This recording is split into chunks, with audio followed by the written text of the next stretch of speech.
everybody.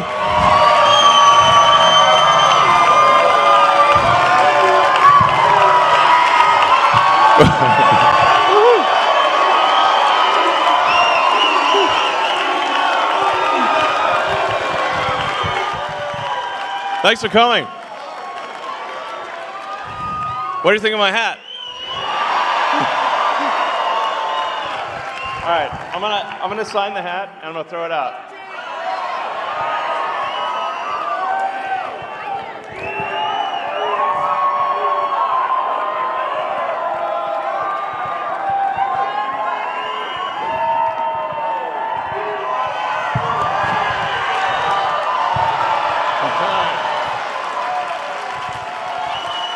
All right.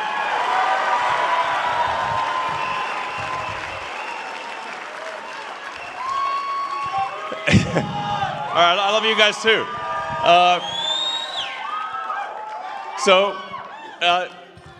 Thank you for coming out in support of this very important Supreme Court race in Wisconsin. It's actually something that I think it's one of those things that may seem like it's obviously important in the state of Wisconsin, but I think it could actually be important for the country as well, and maybe for the world. So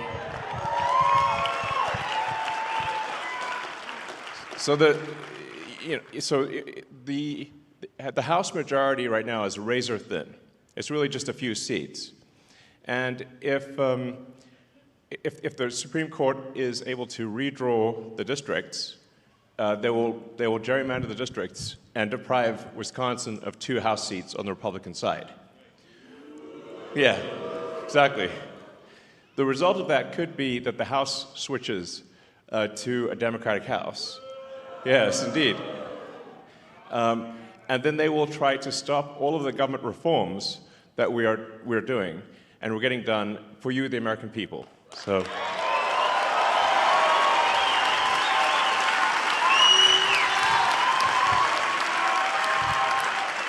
So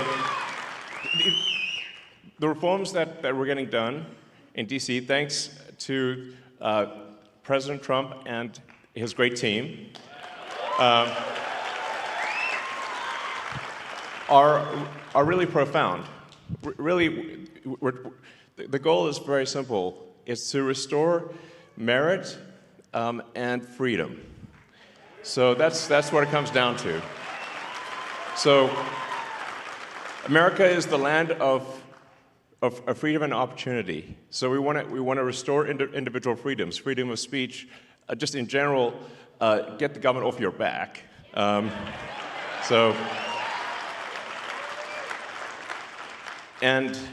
then make sure that you succeed in the United States as a function of your hard work and your talent, and nothing else.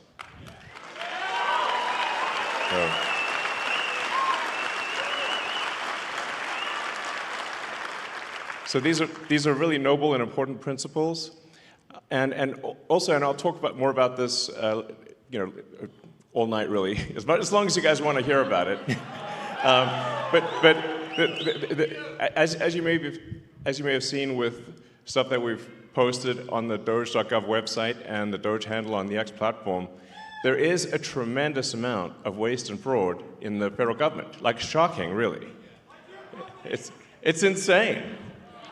Yeah, it's really wild. So, it was inevitable that at least a few Soros operatives would be in the audience. Give my regards to George. Say hi to George from me.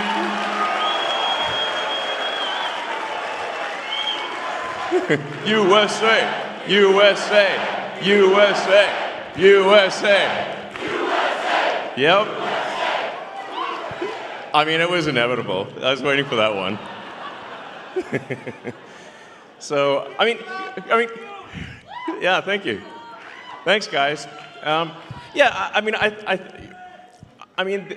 Isn't it shocking how much violence and hatred is coming from the left? I mean, isn't it supposed to be the party that they claim to be the party of empathy, and yet they're burning Teslas and shooting up dealerships and calling for the death of the president and me? I'm like, guys, you know, this is insane. Like, they're gone psycho. I mean, it's really like, I totally understand if somebody doesn't want to buy a product. Yeah, it's up to you. It's a free country, you know, but you don't have to burn it down. Okay? But much. That's somebody else's car. Leave it alone. Thanks, guys.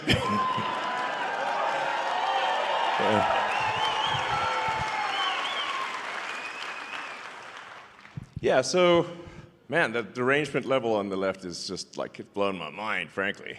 I mean, I'm like, what is going on? They've just lost it next level. I'm like, it's like, whoa. And I sort of wonder what's, you know, the legacy media is in part to blame for this, and maybe primarily to blame for this, because, you know, it's really terrible. It's like, if they keep calling, you know, they've obviously called President Trump every name in the book. You know, I think there was one article that called the president worse than Hitler, Mussolini, and Stalin combined. And I'm like, actually, President Trump's not killed anyone. In fact, he's very good at stopping wars, not starting them.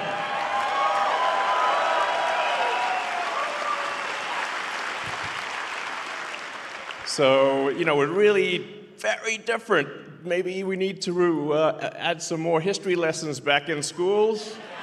Because I don't know if people understand, you know, what the difference. Do they know what Hitler, Mussolini, and Stalin did? It seems they don't. I mean, it's just indicative of the poor quality of education pushed by the National Department of Education. So, you know, that's why we want to restore freedom to the states, let the states decide on the educational agenda and not have something pushed by a bunch of neo-Marxists in D.C. So.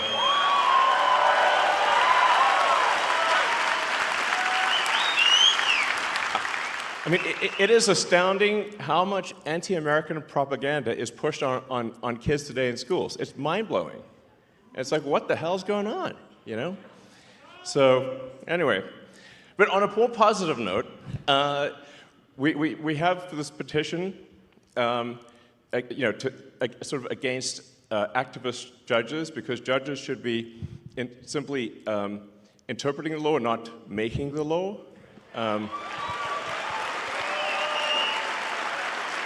So, in appreciation for the support of people in signing this petition against activist judges, we just want judges to be judges, you know, which is a reasonable thing to ask for. We're obviously seeing like some crazy stuff in D.C. where, you know, it seems like it's like any federal judge can stop any action by the president, of the United States. This is insane. Like, this has got to stop. It's got to stop at the federal level and at the state level. But let me first hand out 2 $1 million checks in appreciation.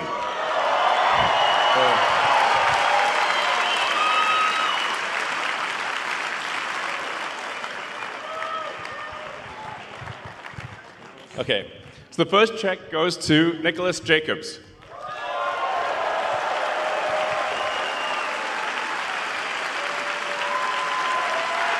All right.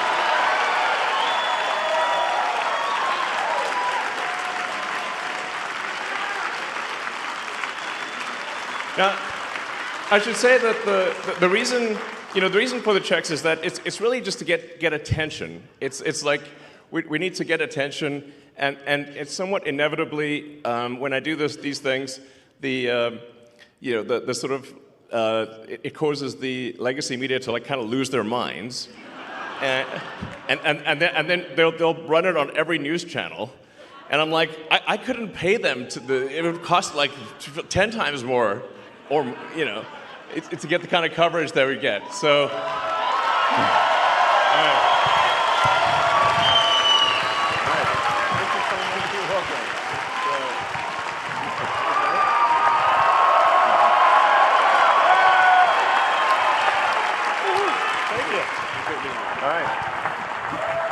All right. You can just, I guess, take it if you want. I think we'll get you a real one too. So, and then the second one is to Ekaterina Diesler. Let's see, hopefully here.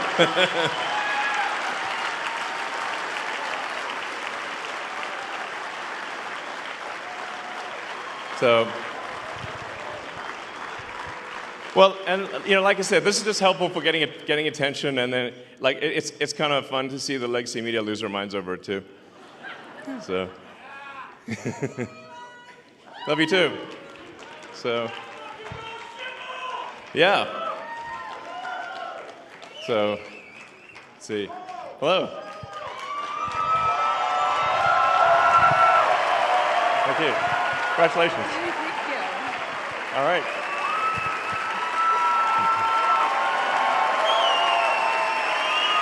All right, congratulations.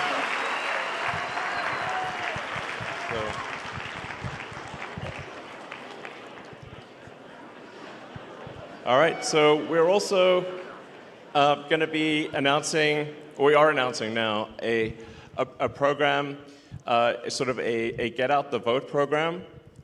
That's the webpage should be going live, I think around now, which is at the America PAC website, or just go to the America PAC X account. And the single biggest challenge, I think, is actually just making people aware that there is this very important election. And there's both the very important election for Judge Schimel, as well as the deciding on adding voter ID to the Wisconsin Constitution, which is very, very important. So it's quite shocking that I mean, you can sort of tell where voter fraud is happening, where they ban ID, Like, why would you ban ID? Like, in New York and California, it's like illegal to show ID at an election. Well, I can't imagine why that would be the case. So two really important things is really just ensure judicial integrity on Tuesday, and then the voter ID thing. And, it's April Fool's Day. And it's like, I think most people aren't aware, like I said, most people aren't aware that there is this important election. Most people don't even know that there's an election at all. Or if they do, they aren't sure exactly when and where it is, and they aren't sure yet or they don't realize just how important it is. They think it's just, some kind of judicial thing that's not that important. But what's happening on Tuesday is a vote for which party controls the U.S. House of Representatives. That is why it is so significant.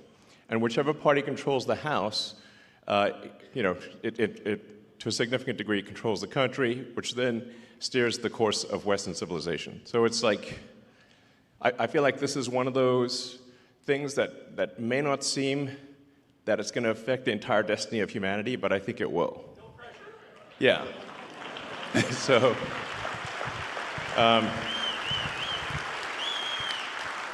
it's a super big deal, and the fact that I'm here in person, like I'm not phoning it in. I'm here in person. So.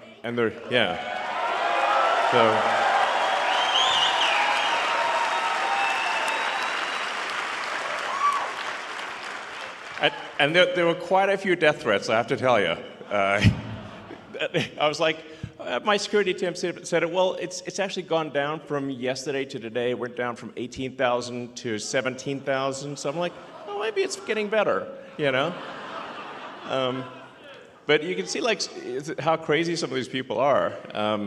Look at the two sort of people that tried to assassinate President Trump. I mean, that was, and one, they both almost succeeded.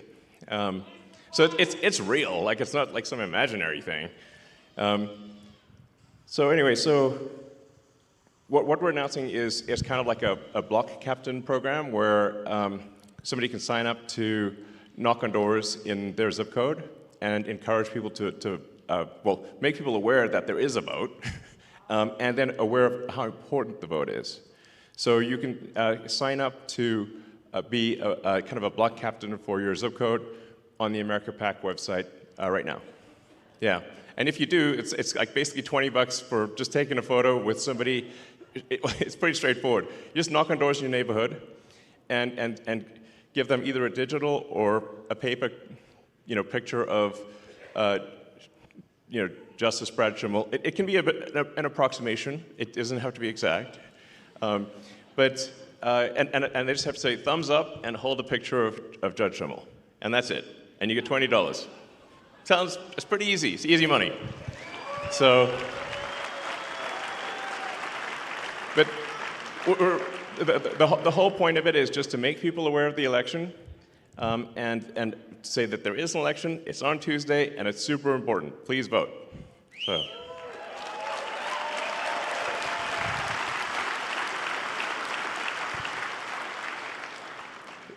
But I think without something like this, we actually are in serious danger of losing the election. This is very important to put in mind. If you look at the betting market odds, so if you look at sort of the Poly market or Kalshi, like the betting markets, it varies between 85% and 90% probability of loss for Justice Schimel. That's the current situation. So we got to pull a rabbit out of the hat next level. We actually got to have a steady stream of rabbits out of the hat, like it's an arc of rabbits flying through the air and landing in a voting booth. Interesting picture. Grok could probably make that picture. That's basically what's needed. We need to generate an anomaly in the matrix, and because I think there's currently the Dems are 100,000 votes ahead. But if the people that voted for President Trump simply vote on Tuesday, we will win. That's actually all it takes. Just vote. Boom. Done. Victory. So.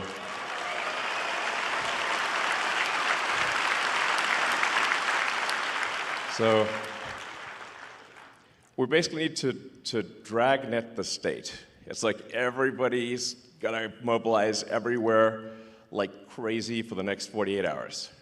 And I think this will be important for the future of civilization.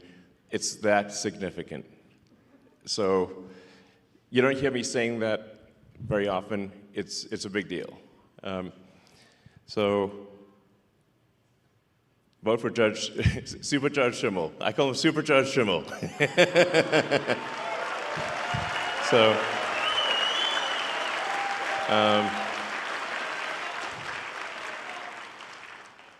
let's see. So with that, I think we can do Q&A, if you guys would like to do some Q&A. And I'm happy to answer any questions. It could be, about Doge or whatever you'd like to hear about. Because I think if you ask questions that the public would be interested in hearing, then those snippets will go all over the place, and it will be helpful to the public, at large, and maybe even beyond our country.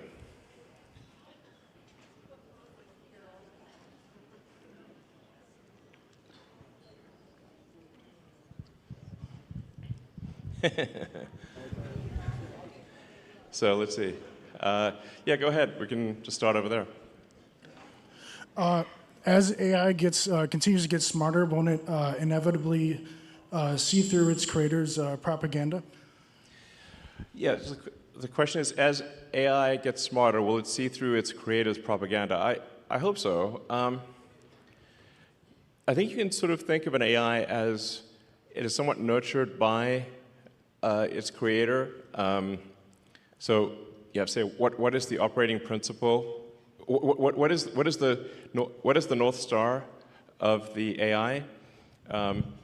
If it's a somewhat corporate AI, it could be like it's just trying to make corporations happy, or it could be, if it's particularly some of the AIs that are trained in like the city of San Francisco, it's going to have kind of a San Francisco bias to it.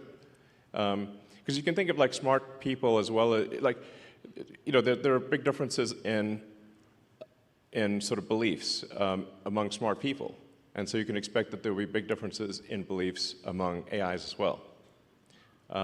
With Grok, our aspiration is a maximally truth-seeking AI, which is like you always want to try to get as close to the truth as possible, even if the truth is unpopular. And that's our goal, which I think is a very important goal.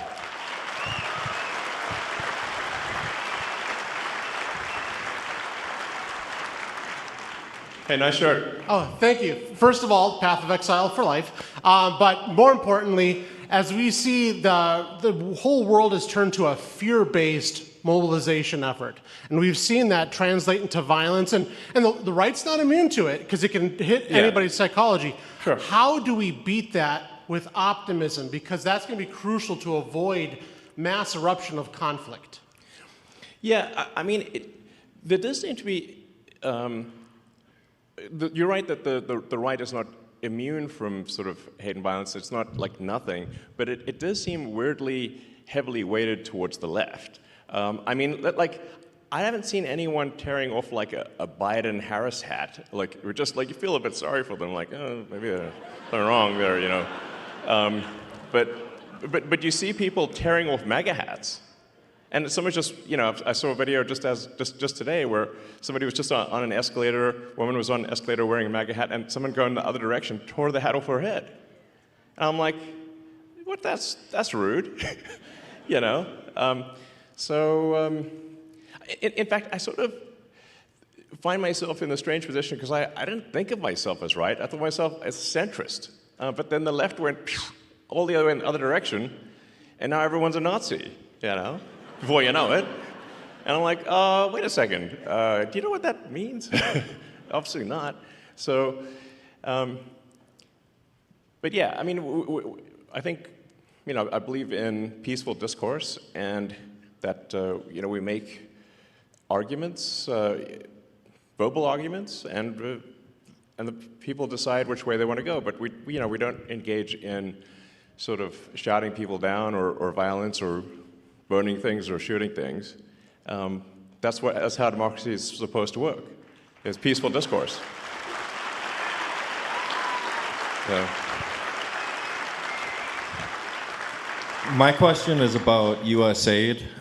Has the Doge team found any evidence that any of the radical left Democrats like Maxine Waters, Adam Schiff, Chuck Schumer have received money directly from USAID? And if so, will we be hearing about that evidence anytime soon?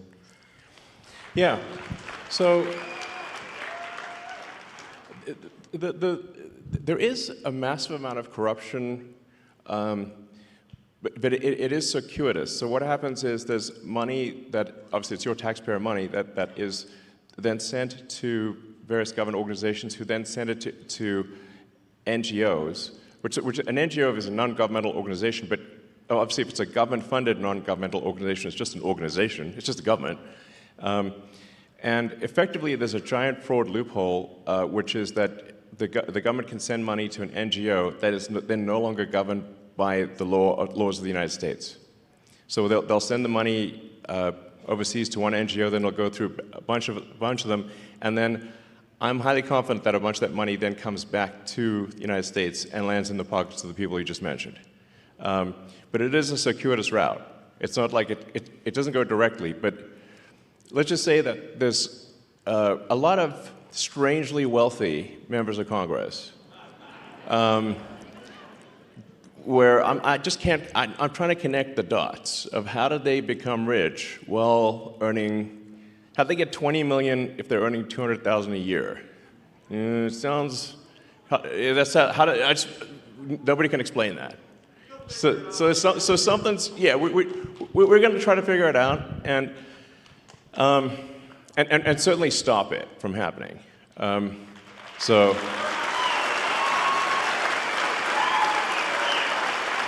Yeah. I mean, just in general, there's the whole NGO scam is just crazy, yeah, it's blown my mind really. So yeah. most of us here are aware of social media censorship, and I know you're keenly aware of it. Thank you for turning around X. Awesome. Welcome.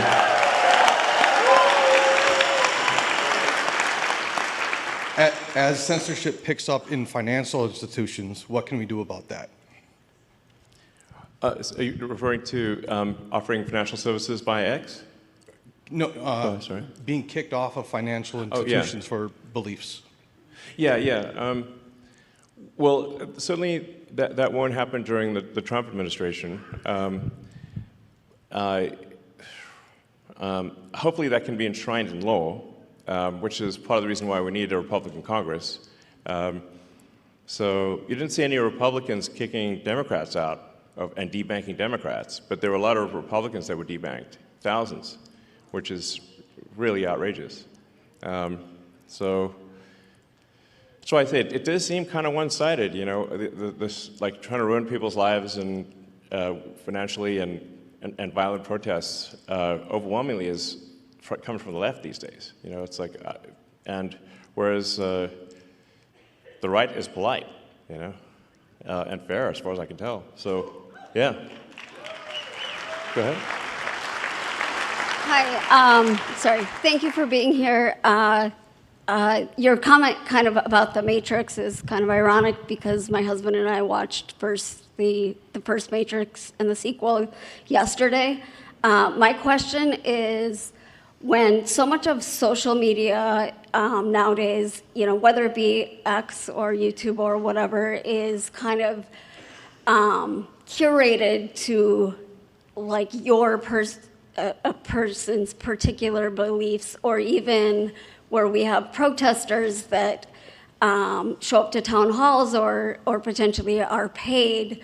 How does America kind of come together? And it used to be where you could have a conversation and have discourse like you discussed, right. And still be friends even if you disagreed with kind of some of their statements. When you talk about knocking on doors, like to different people's house, like one kind of fear that I have is like, even if you talk to somebody, everybody has their own sets of beliefs and their own truths. So I guess how do you get through that? Yeah, well, I think what we saw there for quite a while was that all of the legacy media and all of the new social media were in lockstep together. And they were all parroting the same left-wing talking points. And they were suppressing any dissent and any so-called right-wing or frankly even centrist views. And with that's why I felt it was critical to acquire Twitter, now X, in order to enable that dialogue. So it's certainly a step in the right direction, and I think you've seen now, once X was willing to break ranks and not censor Republicans, then you saw others also start to move in that direction. You know, it looks like, for example, Facebook and Meta, you know, yeah, they have certainly, Mark Zuckerberg has stated that they will be doing sort of community notes based on the community notes of the X platform, and as opposed to having sort of far left censorship bureau, the sort of, you know, the woke Stasi essentially reviewing things. So that's a step in the right direction. You know, there's maybe some hope for the CNNs of the world. There's like, with Scott being on there, he's great. You know, he's like, I'm sort of hopeful that things that are moving in the direction where different points of view are espoused on, or you know, heard on legacy media and social media. So I guess maybe I'm actually a little bit optimistic about the future. You know, on the X platform, you know, we don't prioritize you know, one side or the other. We try to be as fair as possible, and I will reply to, you know, prominent Democrats even if they sort of say terrible things about me. So, you know, it's like, yeah, we should have this discourse, and So I kind of think, at least on the media front, things are going in a good direction. But on the, but I am kind of perturbed by the sort of how aggressive these protests are. You know, where it's like, you know, there are people at these protests calling for the death of the president and death of me and, I don't know, probably death of others. You know, that's the kind of thing that's not cool, you know. At the risk of saying something outrageous, calling for murder is not cool. You know. So,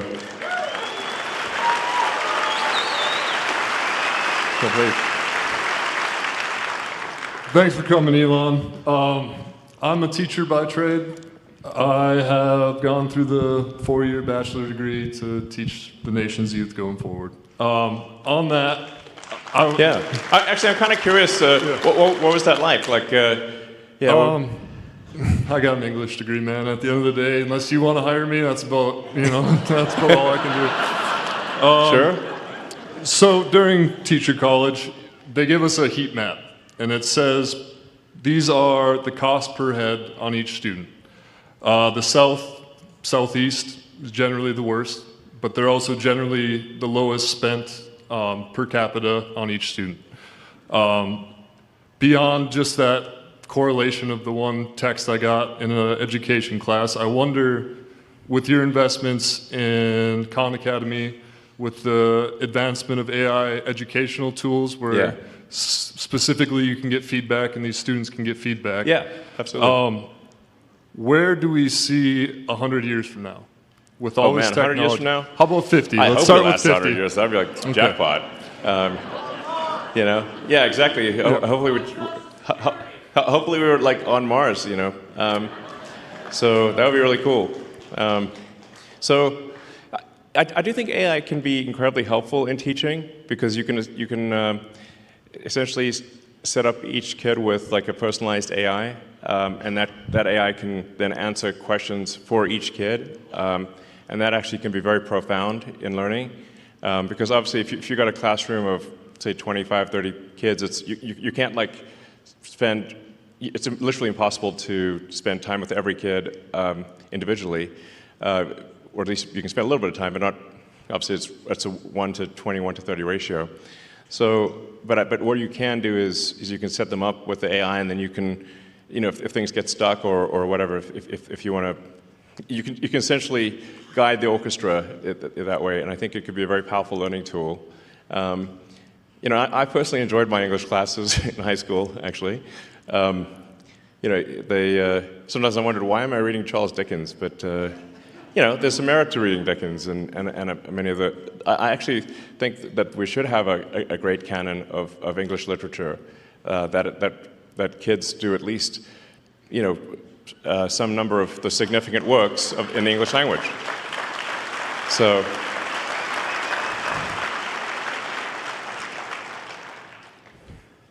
I mean, this, yeah, it seems like very obvious to me, but yeah. And another thing with regard to teaching is that I think teaching is a very important profession. If you look at the expenditures, there's a very big rise in the number of administrators, but not a very big rise in the number of teachers. And so that's really the big factor, which is we should have more actual teachers. You know, and I believe in paying teachers well and having a lot of teachers, but we should say, why do we have so many administrators or non-teachers? So administrative expense has gone ballistic, but teaching expense is more or less flat. Doesn't make sense. So. First, I would like to apologize to you on behalf of America for the idiots you have to deal with for what you're doing for us to improve our country. Second of all, my question is, what is your opinion on the Federal Reserve, and do you have any intentions of doing anything with them? And the Fed!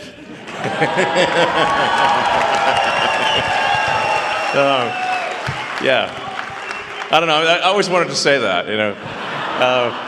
But I mean, I think there's like 20,000 people that work at the Fed. Seems pretty high. It's like there's a lot of people that work at the Fed, and it seems like, why do we have so many people at the Fed, and what do they do? And sometimes I wonder which one would win. The federal for interest rates, the board of the Federal Reserve, or a magic 8-ball. And I'm like, I think the magic 8-ball might win. So then I'm like, well, the magic 8-ball is a lot cheaper. It's like you shake it, it says, check back again later. I'm like, okay. Same thing. But I think what really matters is that government spending is not far in excess of government revenue. That's a fundamental issue that we have, where we have a deficit of $2 trillion, and we have interest payments that now exceed the entire budget of the military. In fact, that was a big wake-up call for me, was when the amount of money that we pay in national debt interest exceeded the Defense Department budget. I'm like, the Defense Department budget is very big, and interest is higher than that and climbing. That's a disaster. So the very simple, straightforward goal of the Doge team is to get rid of waste and fraud. It's mostly waste. Or depending on how, I'd say it's probably 80% waste, 20% fraud, something like that. But it's $1 trillion, so that's still a lot. And it's got to be.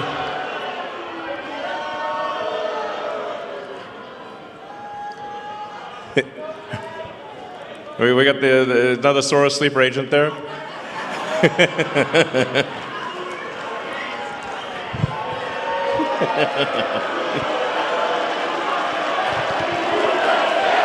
USA, USA, USA, USA.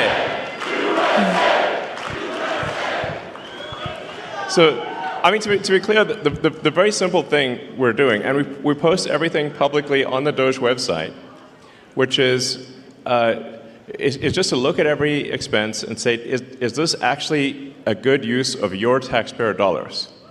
That's it.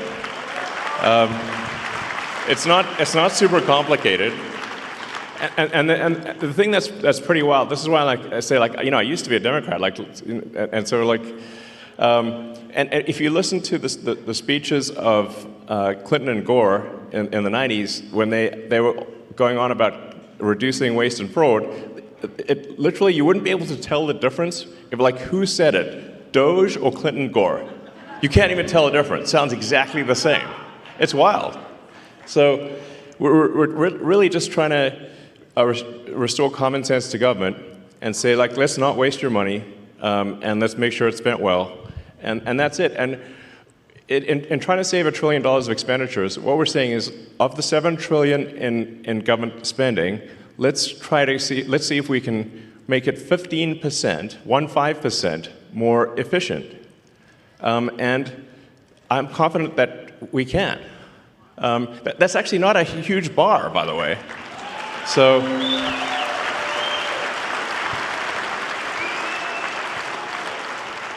And when you see the crazy things that the government is spending money on, you can see a list of some of them. So I don't know if we should be spending money on transgender comic books in Peru. That doesn't seem like an ideal thing to spend your money on. Why would we do that? If somebody in Peru wants to do that of their own accord, that's fine. But it shouldn't be your money that does it. So it just, and we shouldn't be paying rent on empty buildings. If I do think there is a role for government, but we just need to make sure we're just going through and saying and doing what I would call an excellent and necessary and reasonably trusted review of organizations and personnel. So is this person doing a good job? Great. Is the role necessary? If so, that's good. And are they reasonably trusted, meaning they're not a psycho?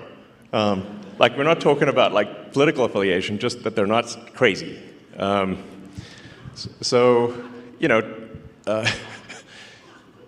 wrong with that? I'm sounds super normal to me. So that's it. Now, In this process, one of the things that we've discovered, which is, I think, on the fraud side, which is a really big deal, is that the Democrat administration, the Biden administration, has basically taken every arm of the U.S. government and bent it towards creating a financial incentive for illegal immigrants to come to the United States. Now, this is every part of the government. So like Social Security, Medicaid, unemployment insurance, disability, even the IRS. So you can like fill out a fake tax return and say you need a tax, maybe I shouldn't tell people this, but it'll actually work. I mean, mostly. There's some chance you'll get caught, but if you fill out a fake tax return, you can just get a tax refund, even though if you didn't pay taxes. So we're trying to stop all these things, to say like, okay, well, let's stop the waste and fraud, and we also need to turn off the massive financial incentive for illegals to come to the United States and stay in the United States. And this is really the thing that is causing the Democrats to lose their mind. You know, because they're actually spending, at this point, tens of billions to attract and retain illegals in the United States. It's really on that scale. It's a gigantic number. And the goal is to turn all the swing states blue. That means Wisconsin. So that's the goal. So with the asylum program, if they can get a green card within a year, and then they can get citizenship as quickly as 4 years after getting a green card, because the first year of being an asylum counts for the 5-year citizenship waiting period. So this is a very big deal. A number of friends of mine have actually joined the government and in order to help with this process. And I'd like to welcome my friend Antonio Gracias to the stage.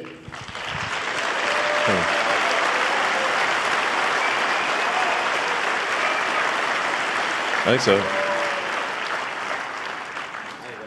Let's see, does it work? I can give you mine. Does it work? It'll be okay. I mean, Buzz Aldrin's still alive, and he went past the belts. It'll work.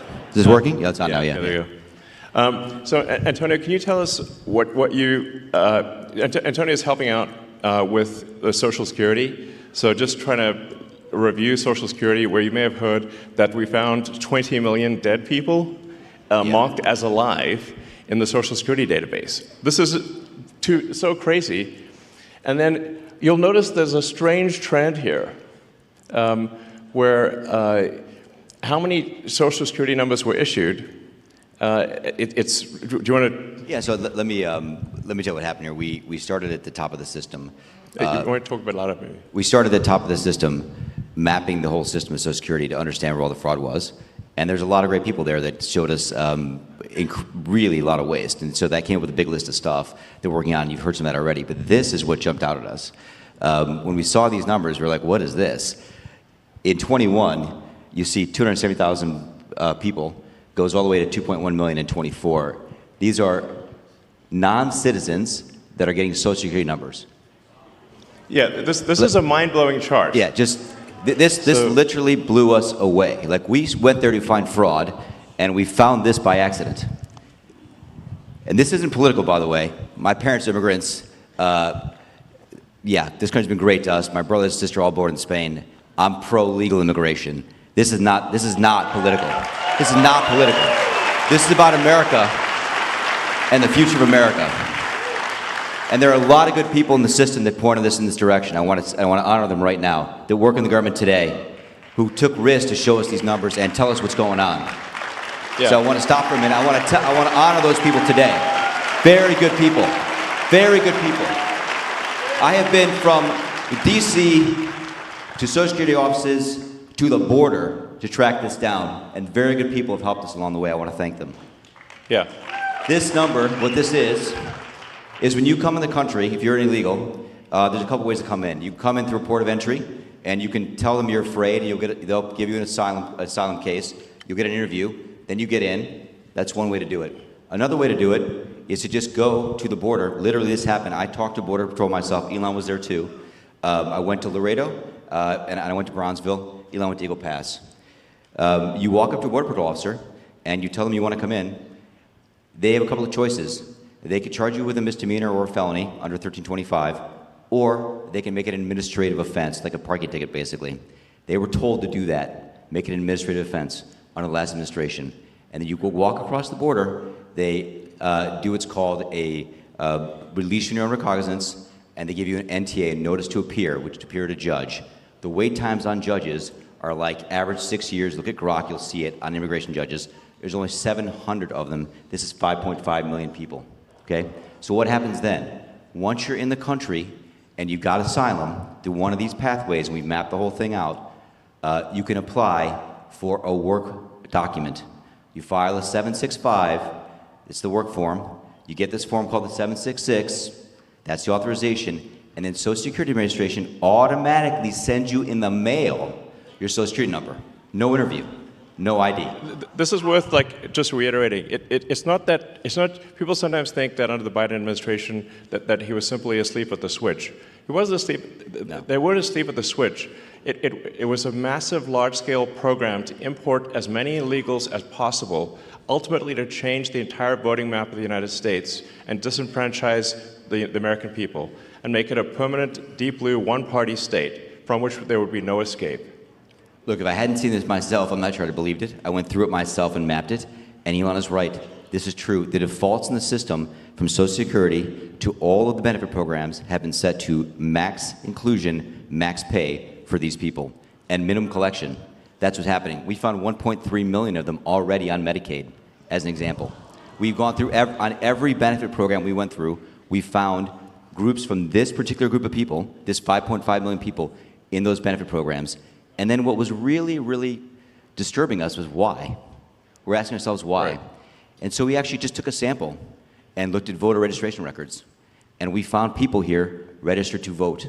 In this population, yes. And who did vote? And we found some by sampling that actually did vote. And we have referred them to prosecution at the Homeland Security Investigation Service. Yeah. Already. Already. That is already happening.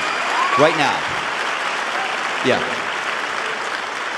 And the truly disturbing thing, though, I just want you to know this, a truly disturbing thing to me, and the darkest thing about this to me, the voter fraud is terrible, but the human tragedy this created is extraordinary, because what you don't understand, and people don't know, and Americans need to know, that's why I'm here, is that human traffickers made $13 to $15 billion off of this, okay?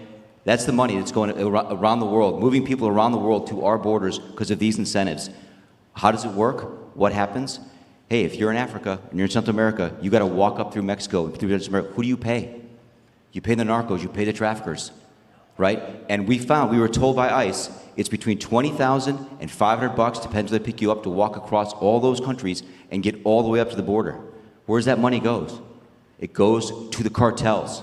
It goes to human traffickers, right? There are 30,000 children that have not appeared on the notice to appear already. ICE knows this. 30,000 children, 270,000 children didn't even get notices to appear. ICE told us that kids are being trafficked back and forth across the border to complete families to make this easier. This is a human tragedy. It's not just the money, it's the people and the kids. And how many of these people died on the way up here that didn't make it in? What happened to them? We created this system here that created a incentive for people to come and be taken advantage of by these traffickers. And how do you think they get paid? What, you're in Africa, Central America, you got $20,000 or $10,000 or $5,000 to pay these traffickers? No, you don't. What happens? You come in, then you owe them the money. You're an indentured servant. If you don't pay them, what happens? What do? They kill your mother, they kill your brother, they kill your family. What happens next? That's what we discovered. And I have to tell you, it's tragic to me. The tragedy, the human tragedy this created is extraordinary. That's the real problem. This is America. We don't do this here in America. Yeah. We don't do this here in America. People come here legally, and that's great. Elon came here legally. My parents came here legally. That's the way to do it. This is outrageous. Yeah.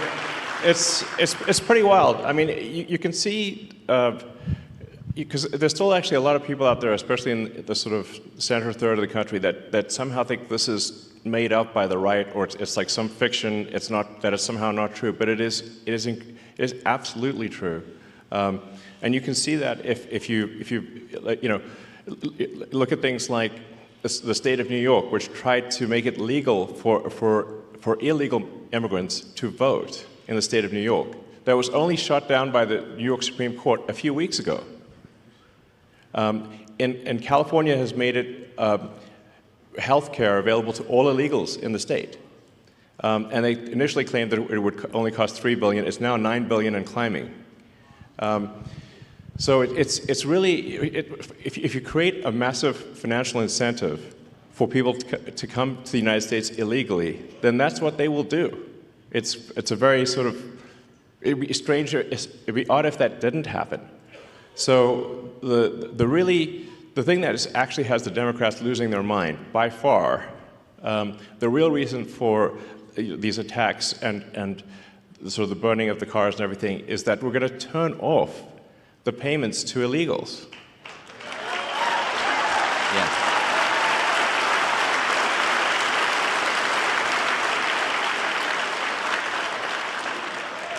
Because, yeah, I mean, because that's not the deal. You know, it's simply not right. You know, if you look at that thing with the Roosevelt Hotel and, like, you know, the luxury hotels in New York, where the Federal Emergency Management Agency funds were being used to house illegals in luxury hotels in New York that the average American can't afford. And they were giving a welcome package and $10,000 debit cards and everything else. Like, it's super real. I mean, it's like, I think it's the biggest voter fraud thing in history by far. And moreover, if left unchecked, it would have succeeded. As Antonio mentioned, the time frame for going from asylum to citizen is roughly 5 years. Yep. And so all of the people that came in on that chart that you saw, if the machine behind the Kamala puppet had won, then, you know, they change out the puppet, but it's the same machine. Then they would have actually legalized all those people, and there would be no swing states. And they added more. Remember, it was doubling every year. Yes. It went from 1 million to 2 million. Going ballistic. It was going ballistic. And it is just, these people are just entering the benefit programs now, by the way. Right. We're seeing the ramp happen too. And these are just the ones that are in the system. This doesn't count the other, 7.5, 8 million that ICE thinks are out there. Yeah. We don't know if they have numbers. The number is totally uncontrolled. The voter ID requirement in this state is super important because of this. Yes. Because the Social Security number, it's not supposed to be a federal ID number, but it basically is. That's how you access all the benefits.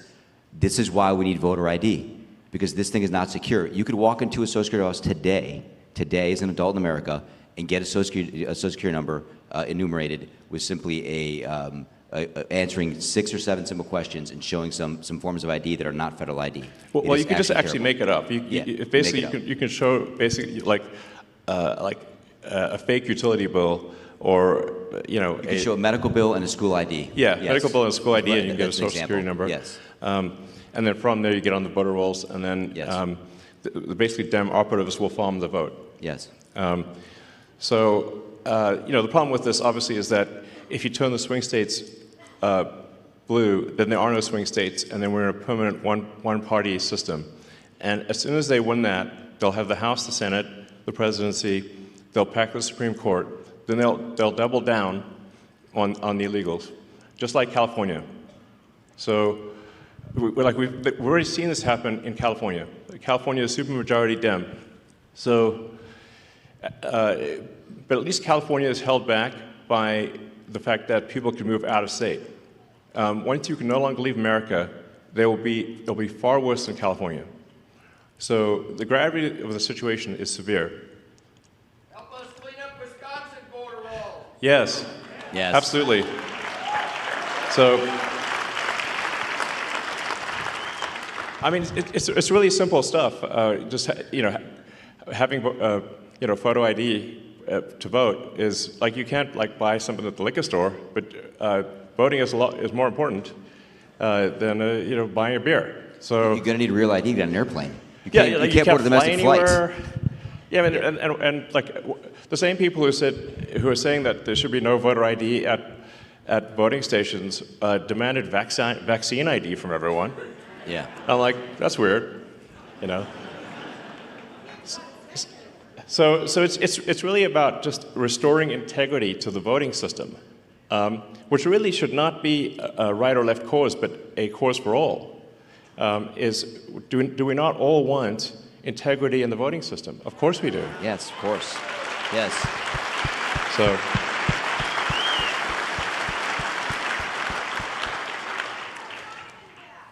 All right, man. So, well, you're welcome to hang out and see. Maybe there's some questions people. Let's see. We'll go. Hi, Elon. I also am a teacher. I was a teacher in Colorado for 8 years, high school Spanish. But like, I moved here last year and got to vote in Wisconsin, where my vote actually mattered, and I'm so glad. That was amazing that we got Trump elected. Yeah. Woo! And I was listening to, I believe it was Patrick Bet-David. He called this perfectly, where he said, when Trump gets elected, he's going to go from enemy number one to Elon's going to be number one.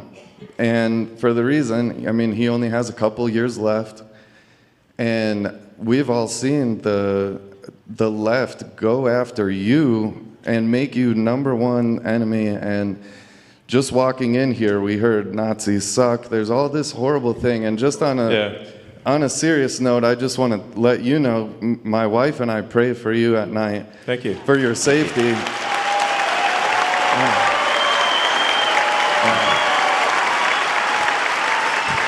And yeah. Thank you. Thank you. I gotta watch my hand gestures these days, you know. Yeah. But I think this one's safe, you know.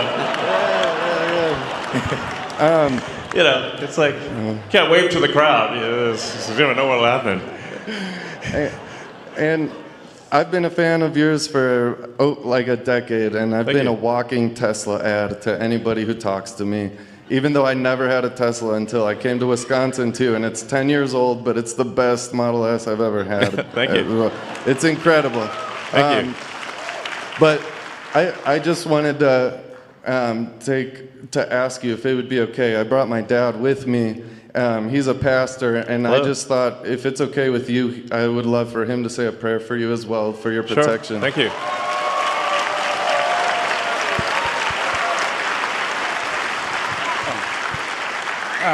Elon, well, thank you so much for everything you've done for our country. We do love you very much. Thank you.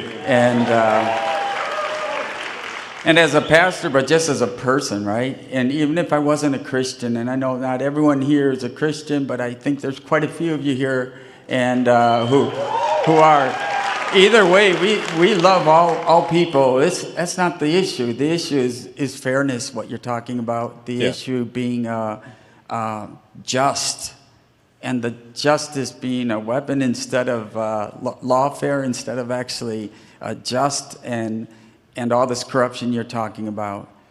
And that's a bad spirit, if you want to say it that way, putting it nicely. It's something evil that has come against our country, our morals, our families, etc.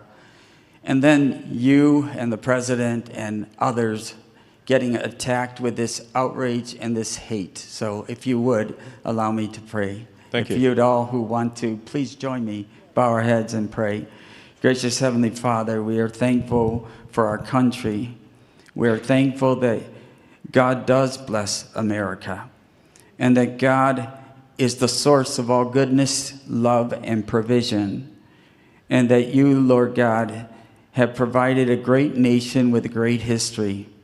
And although we've gone through many rough times, you're still very present and active with us. Thank you for protecting President Trump from that fatal attack. And we ask that you envelop and protect all of those who are fighting for justice, for freedom, for order, for dignity, and to reward people according to merit and especially put your hedge of protection around Elon Musk, around his children, around his whole entire family, and all of his team members, that all would do good and just by our country, and freedom truly and justice would reign once again. We ask this in the name of the blessed Savior, Jesus Christ, who we remember during this time of year, who suffered and died for our sins. May you wash away all that is wrong with our country and start with us. We ask this in Jesus' name. Amen. Amen. Thank you.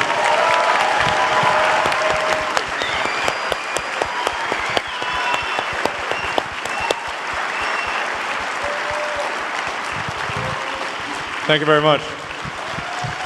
Thank you. Sorry? Up to you. You can hang out if you want.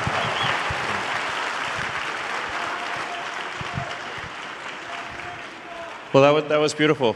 That was beautiful. It's, I think we're going to need divine protection, frankly. Yeah. Hey, Elon, I'd like to start off by thanking you for all that you've done for our country and the world as a greater whole. And I mean that from the bottom of my heart as well. I have a question for you. As you go about your decision-making at Doge, how are you able to keep your moral North Star and not set precedents when it comes to overstepping democratic processes simply because the end justifies the means, and have outcomes similar to the last election with Democratic presidential candidate being appointed without due process that just further polarizes the country? Sure. Also, on a side note, one more thing. Do you see a place in the long term for decentralized technology in society and government?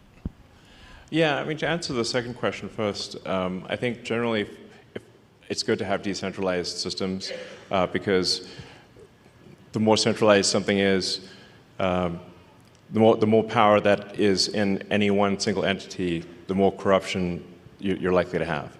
So decentralization, I think, is good to minimize corruption. Then with respect to Doge, I mean, as I said, we're trying to be as literal as possible. It's the Department of Government Efficiency, and it's just literally going through and saying, okay, this money was spent. Is it money that most Americans would agree is sensible, or is it not? If it doesn't seem sensible, then we, say, well, we shouldn't spend that money anymore. We should stop it. So, and then we post we try to be as transparent as possible. So all the Doge actions are posted on the Doge.gov website and on the Doge handle on X. So if people disagree with something, we can say, well, which part do you disagree with? When I get these sort of attacks of like, oh, it's unconstitutional, I mean, like, well, which expenditure is unconstitutional that we have stopped? Because and then they don't know, actually, because they haven't actually looked at anything. So now, obviously, a lot of this can be reversed with a new administration, but at least for some period of time, we're going to make sure that your taxpayer money is spent at least 15% better. It's not like I think it's a reasonable goal, it's a rational goal, it's a sensible goal, the net result, I should say, if we have the combination of a $1 trillion increase in an economic output and a $1 trillion decrease in the budget deficit, then the outcome should be that there is no inflation or very little inflation from one year to the next. So at the end of next year, the prices will be at the grocery store will be very similar to what they are right now, which means that standard of living will actually probably be higher, a little bit higher. Whereas we've had rampant inflation to date, and inflation is really just a pernicious tax that has been used by governments throughout history. And it's very tempting for governments to use inflation as a tax because it's indirect. People see the prices rising at the grocery store or for goods and services or for houses, and they tend to blame the store, but it's not the store, it's the government. The government has reduced the value of money, and as a result, prices rise. So by changing, by reducing waste and fraud, will essentially make the economy more efficient, and will shift people resources from the government to the private sector.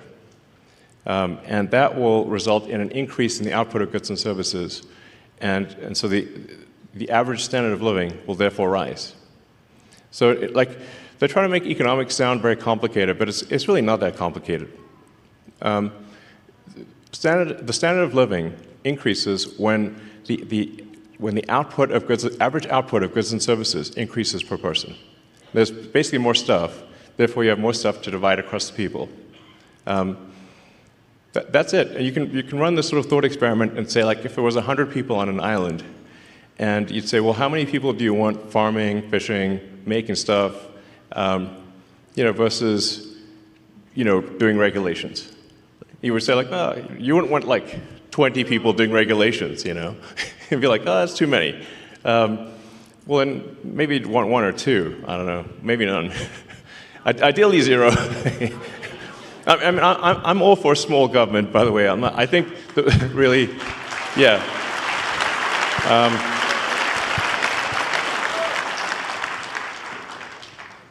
When the United States was formed, there were only, you had the Secretary of State, the Secretary of War, which I think is a more accurate name than defense, but it was Secretary of War for a long time.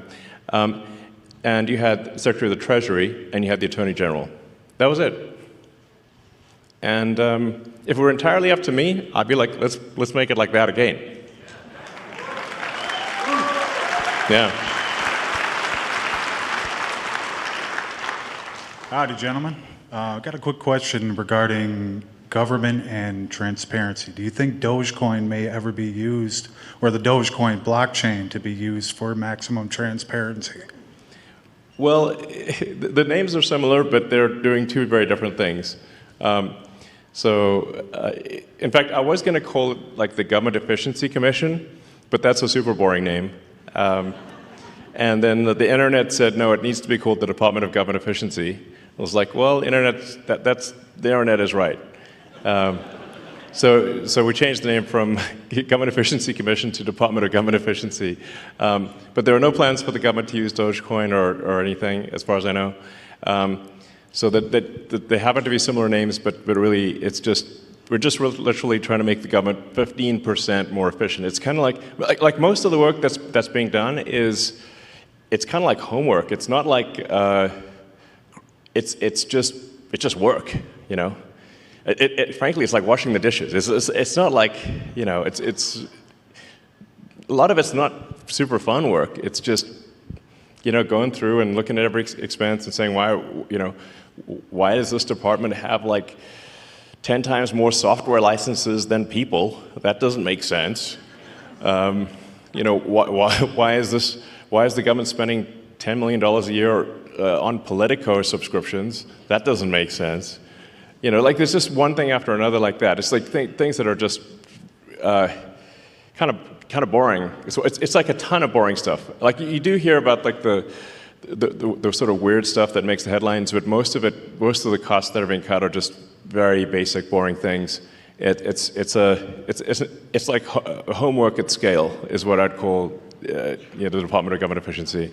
Can I add something? Yeah. This question about transparency. I'm really selling it here. Yeah, no. I would say the principles that Elon has set out for Doge they begin with truth. Truth. Find the truth. Number one, find the truth. Why?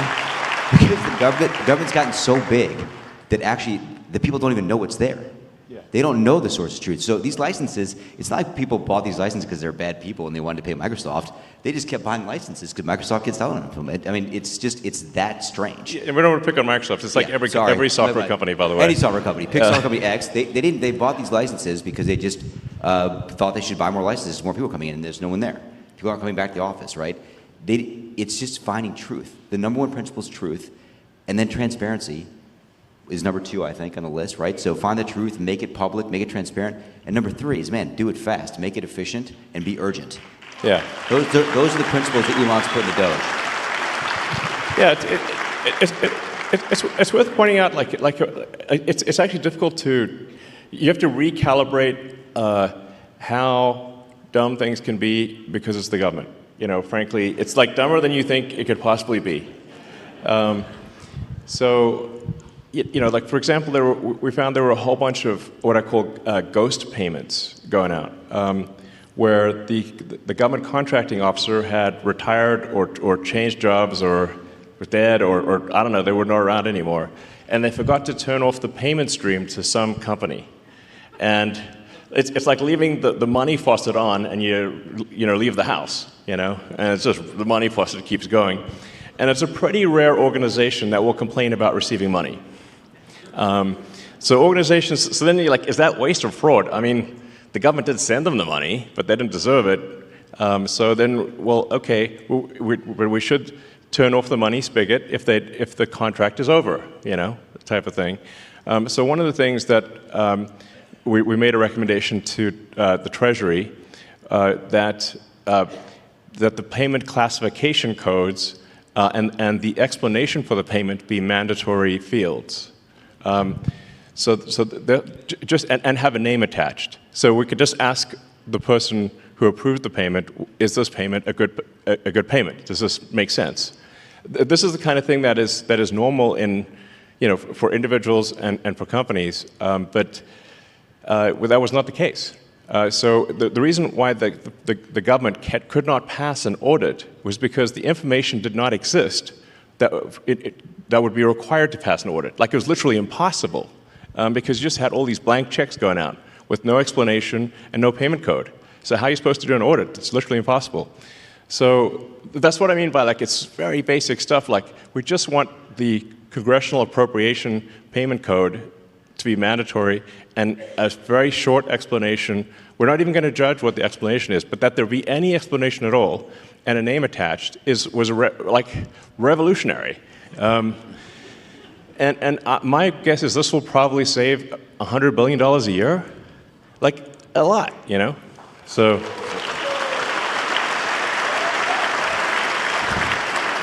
Maybe I can tell a little story from Social Security Administration that people might like to hear too, which is. Sorry. At Social Security Administration, they have passed their audit. Actually, they've got, I don't know, about 100 material deficiencies, but they passed their audit. When we looked at the balance sheet, we found that $800 million had fallen off the balance sheet last year. $800 million. What do you mean fell off the balance sheet? It's exactly the question I asked, Elon. Thank you. Where did it fall to? My friend. Exactly. Where did it fall to? So I asked the auditors to come in. It's like a comedy sketch. Exactly. A comedy routine here. Where did it go? Exactly. But wait, where did it go? Exactly. So here's what happened. I asked the auditors to come in. I won't give the name of the auditors. Come on in. And I asked the audit partner myself, what does fell off the balance sheet mean? Is that a gap term or non-gap term? I've been doing so. I don't know what does it mean? Well, the payment plans, because under the last administration, you could pay if you got overpaid on Social Security, like if you were getting SSI or a disability and they paid you too much money, you got a job, but didn't tell them, they paid you too much money, they dropped that payment plan to $10 a month max. So the payment plans went out past the system date. So if I remember correctly, it was 2047. Payment plans out past system date. When it went past the system date, literally, it fell off the system. Okay. It disappeared. And the officers were supposed to, the technicians were supposed to put notes in the system that this was going to be collected. The notes were so bad, the auditors concluded this could not be collected, and we literally lost $800 million. Gone. Okay. And I said to the auditor, how could that possibly be? And she said, well, you know, it's not really material. It's a $1.5 trillion program. I said, well, it's material if it's your money. Is it in the computer? It's not in the computer. It fell off the computer. Is it in the computer, it like Zoolander, you know? Computer. It's in the computer. Disappeared. $800 million just disappeared. I mean, it's crazy. So there's like, it's one like nutty thing after another like that. Yeah, it's, yeah, I mean. It's crazy. Anyway, we're just trying to basically fix the computers so that we know what the heck's going on. Yeah, it's just like. Please. And you know, like I said, being fully transparent with the American people, so you know exactly what's going on, and just making sure that you know, yeah. Anyway, money is not wasteful or fraudulent. You know, one interesting statistic was that 40% of the calls into Social Security were fraudulent. Like meaning that it was someone trying to get a Social Security payment that was going to a senior to go to instead to go to a fraud ring. So that was almost half of the phone calls were fraudulent. Probably the other half were people asking, what happened to my Social Security? This is true, actually. Yeah. Like, hey, where did my, what happened? This is bananas. Yeah, I mean, we found this, actually, the people there at Social Security knew this was going on, and they had been complaining about it for a long time, and no one fixed it. And these were mostly criminal rings outside the country, in other places in the world that are jamming up the phone systems, calling in, using just these six simple security questions, because you can actually, this was how crazy it was, you could change your direct deposit information at Social Security by simply answering 6 questions on the phone, like your mother's maiden name, your date of birth, etc. Like stuff you can find on the internet. Easily found on the dark web. That's why it was so easy. It was a huge, huge exploitation, super open door. I mean, the bank vault was open, and the criminals ran right in and took the money, and they took it away from our seniors. Mm-hmm. Right? So what happened is, if like my dad's 84, he'd go get it, thought his check was supposed to be in the bank account, wasn't there, then he's got to go through a whole process to get the money back from the government, which takes a long time. It's the government, right? So we put in a very simple 2FA system. All this nonsense you see in the media about, we turned off the phone lines, that are not true. All they did actually, we recommended to Social Security that they put in a very simple 2FA system, and they will... Just two-factor authentication. Two-factor authentication. They same kind of thing you do at the banks. Like, pretty simple. If you have a bank account, you do this. And you know what? They did it. They said, yeah, you're right, we should do that. They went and did it. Good for them. They did it. No one had the will to do it. They did it. And they're going to keep increasing security. We've given them a lot more recommendations, and they're on the road to increase security, stop all this nonsense, so our seniors and our people that are disabled don't get stolen from. Yeah, this is really worth emphasizing, because like the radical left are saying that like somehow we're stealing Social Security. Like, first of all, I don't need the money. Okay.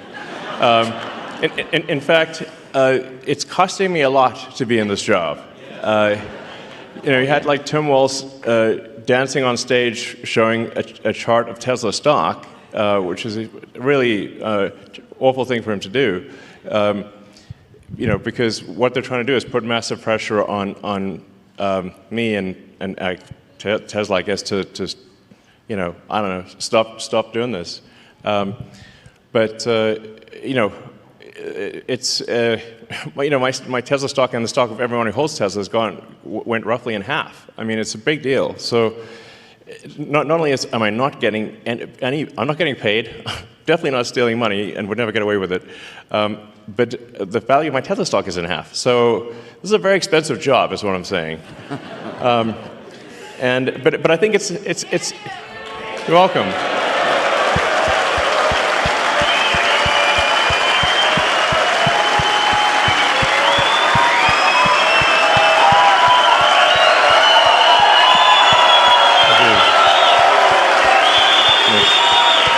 Thank you.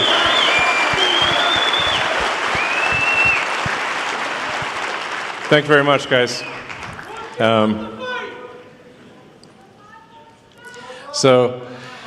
But long term, I think Tesla stock's going to do fine. Maybe it's a buying opportunity. But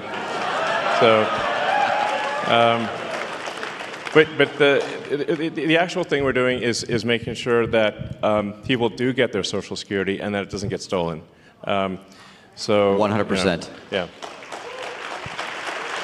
Yeah. Sorry, go ahead. Hi, Elon. I got a question for you about Dodge. Great shirt.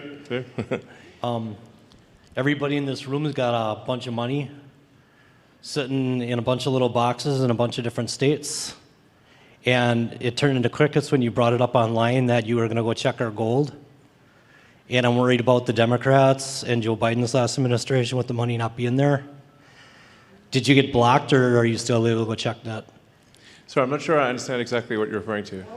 Fort Knox. Oh, Fort Knox. Oh, yeah, right. Oh, yeah. Well, that's up to the president, of course. But I think it would be, I think it would be awesome to live stream Fort Knox. I mean, that would be really fun. And after all, it is actually the gold of the American people. So the American people should, it seems to me, have a right to see their gold. You know, hopefully it looks really cool. You know, you open the doors, like, is it there? Like, is that really gold? Let's check. You know, so maybe it'll be really interesting. I'm all for it. The president says he's interested in doing it, so hopefully that happens. So, all right. Good evening, Mr. Musk. How are you? Good. How's it going? Good, good. My name is Vito Gabriel. I'm 18 years old. This is my first election that I'll be voting in. So, great. Very exciting. Oh, actually, that reminds me. So it is actually possible to both register to vote on Tuesday. If someone has not registered to vote, they can register to vote in Wisconsin, and they can vote the same day. Yes. So even if somebody's not a registered voter, you can do everything on Tuesday. Yes. So a bit of backstory. When I was younger, 8 years old to be exact, my father put me to work in my family's restaurant. And it led me to want to start my own business and to be successful just like you.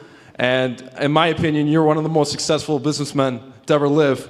And so what advice would you give to young entrepreneurs who want to start their own businesses and give back to this great country? Well, sure. Well, it is very hard to start a business and have it succeed. You know, it is true that most businesses that start do not succeed. So, I mean, I guess I'd really just say, you know, if there's a product or service that you think is really needed, then you go out and you make that product, or you produce that service, offer that service, and try to be as useful as possible, really. You know, it's like whether, you know, it's a great restaurant or store or a technology company or whatever the case may be. It's really just like, are you doing things that are useful to your fellow human beings? And you know, if you are, then I think the company will be successful. So that's really what it comes down to, is just being useful. Like, people ask me, like, what's the top advice? I'm like, try to be useful. It's actually very difficult to be useful. You know, but you know, I have a lot of admiration for anyone who just does an honest day's work. You know, making products or producing services for their fellow human beings. That's what a company is. You know, that's it. So, but it is hard. I mean, to be totally frank, like I generally say, if somebody needs encouragement to start a company, I would recommend not starting a company. It's very difficult. Like, you know, if you look at, say, the automotive industry, the only two American car companies that have not gone bankrupt are Tesla and Ford. So it's a big cemetery, is what I'm saying. So that's a tough one, you know, very tough industry. And there were really no like commercial rocket companies that were successful before SpaceX. It's generally very difficult to make the value of the output exceed the cost of the input, and that's really what defines a successful business. And profit is really the difference between the value of the output and the cost of the input. That's what profit is. But it's like shockingly hard to make the output more valuable than the input. That's what I found. Yeah, so, all right. Hi, Elon. Thank you so much for being here. Would you agree with me that the economic illiteracy in this country is staggering? That people don't understand how close we are I would for say the ship of true. America to going over the fiscal cliff? Yeah. Right. Yes. Most people, actually, I think most people, well, I think a lot of people don't know what a national debt is. Like, how did this national debt come about, and how come there's all this money that somehow we owe it, but we didn't sign up to owing this money? But there's, you know, it's over $30 trillion of national debt, and that doesn't count future obligations. That's just, then it doesn't count state and local debt. So it's a lot of, basically, it's a lot of money that the government has signed everyone in America up for. Yeah, so there's, if we don't do something about it, then eventually there won't be any money for anything. We'll just be paying interest. You know, a company, sorry, I should say, a country is much like a person. It's just bigger. A country is a collection of people. But just like a person can go bankrupt, a country collectively can also go de facto bankrupt, essentially by diluting the currency to where it's worthless. And that's where we're headed unless we are, you know, take immediate and dramatic action with respect to government spending. We're in deep trouble, basically. You've seen this in places like Venezuela, Elon. Yeah, exactly. So you see it in a lot of countries where it's things have gone to hell in a handbasket, and it's like we just need to not do that, you know. So if the ship of America sinks, we all sink with it. You know, this is something that I try to tell people in the sort of commercial sector, that like you're not going to, your company's not going to make it if the ship of America sinks. So we all got to, like, you know, work together here to make sure it does not. Yeah.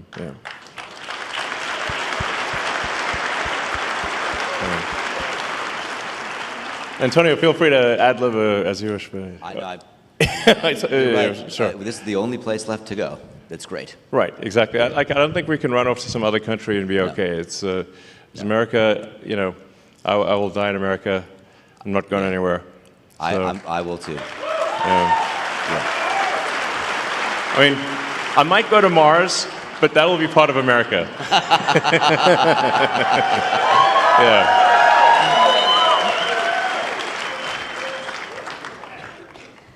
Hi, Elon. Thank you so much for taking the time out of your busy schedule to be here today with us in Green Bay, Wisconsin. Yeah. Woo. I just want to say that Doge's findings demonstrate to the American people that the government clearly does not care about our hard-earned tax dollars. I'm only 26, but I can imagine it's frustrating for people who have worked their entire lives to see their tax dollars going to fraud, waste, and abuse. And you alone have contributed so much money to our government yes. Via taxes, so thank you. You're welcome. But I'm sorry that your money's not being spent very well. You've clearly shown your leadership and team is capable of transforming our government into something better than what we see today. I just want to say I'm sure I'm not the only one who's wondering, but we know that Doge has found quite a bit of money, and we would like to see some of that returned to the American people. Do you have any information on when Doge checks would be written or sent out? Sure. Well, I guess we need to be successful at scale. We've made a lot of progress, but there's still a tremendous amount of work to do. Effectively, as government spending is made more efficient and spending is reduced, the tax by inflation is reduced. So one way or another, you will effectively be better off if resources in the United States are not wasted. And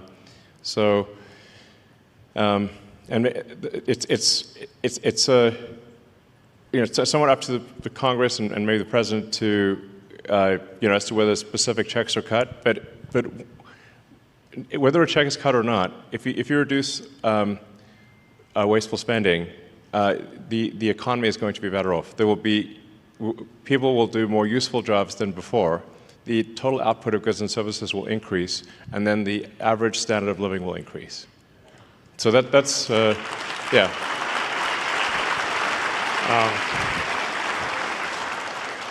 I think the most important lesson in economics is simply common sense, that the more people in a country that are engaged in producing useful products and services, the better off that country will be.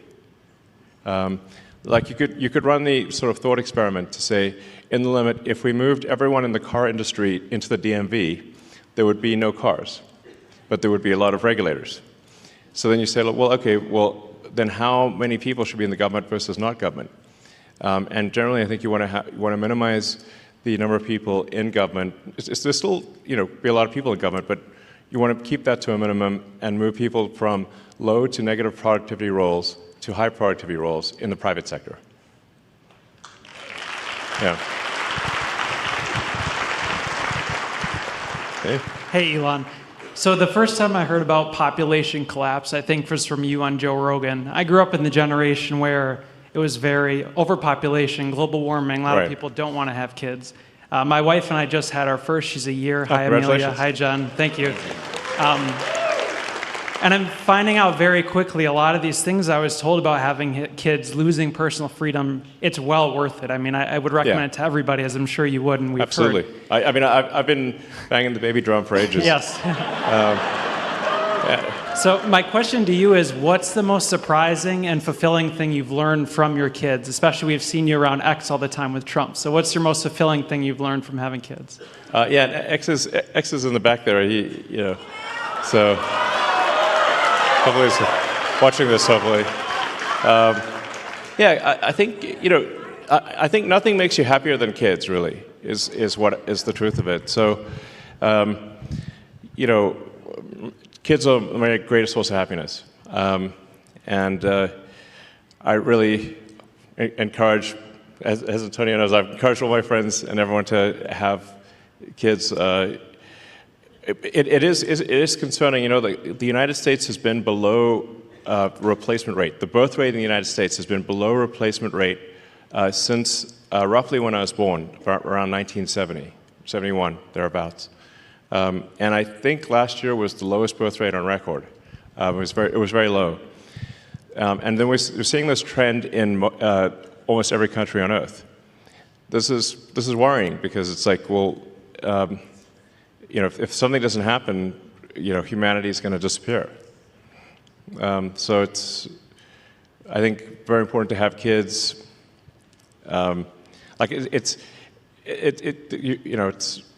Kids will make you very happy, and there's also we got to keep humanity going here. No humans, no humanity. It's like you. That's what he preaches too, by the way. He's having lots of kids. Sorry? You practice what you preach, and yeah, for sure. And he tells all his friends to do it too. I can tell you that for sure. For sure. Yeah. Yeah. So, all right. Hi, thanks for coming. My name's Adam. I'm a postal worker. I'm wondering if you could give some insight into some of the reforms or changes that DOJ might be looking at for the Postal Service. Well, actually, perhaps I can ask you what should DOJ be doing with respect to the Postal Service? I'll write you a letter. Okay. I suspect you've seen that things are not entirely perfect in the Postal Service. Yeah. Yes.